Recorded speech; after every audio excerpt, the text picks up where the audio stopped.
So when you're trying to determine what you want to do online, if you haven't determined that as of yet, one of the things that you can do is go over to a forum like Warrior Forum, and this is a great place to develop ideas and strategies for creating content online and making money online.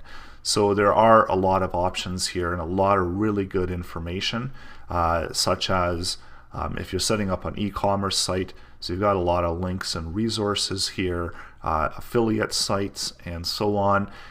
So really quite a lot of options here if you're actually looking to develop and do some programming, some web design, and this is where you want to make money with that.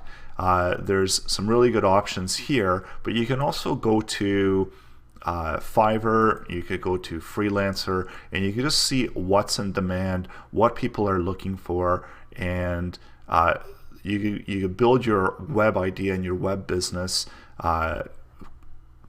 going backwards from what's in demand and then providing the services that way. Oftentimes you're going to find that if you are just getting started and if you do have an idea, that even if that idea isn't the idea that you're gonna end up running with, it's gonna actually lead you to additional ideas. So it's kind of like where you're focused on one thing, and once you start doing it, then you realize, well, there's another opportunity here and maybe I should switch and go that way instead, because it's a lot more lucrative and it's a lot more in line with what I'm interested in. So your first idea and what you're doing online might not end up being what you end up doing online. So it's just a matter of really just getting started and taking that initial step, registering a website, registering a domain, getting a hosting account, and getting yourself started and making your place online, and then developing what you're doing online as a whole along the way as well.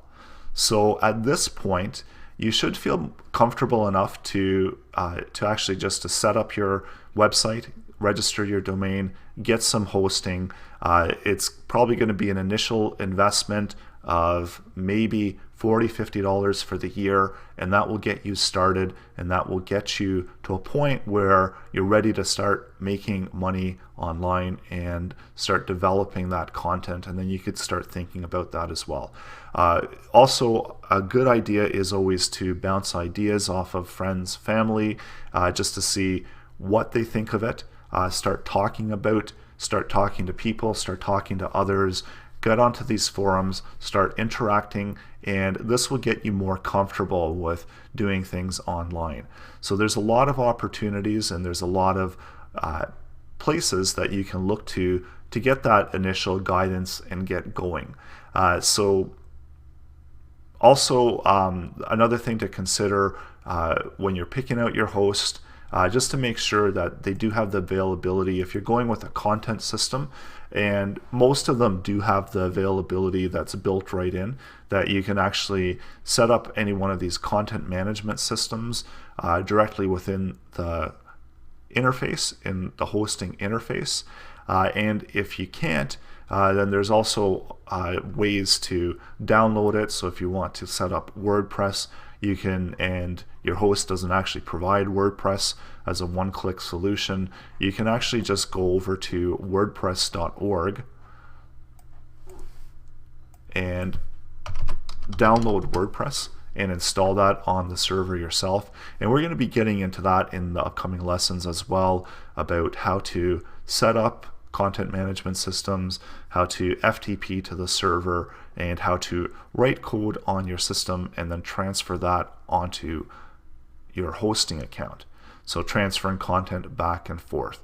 So regardless, there's always options, and as long as you've got that domain and that hosting set up, you should be ready to go and continue with your web development process.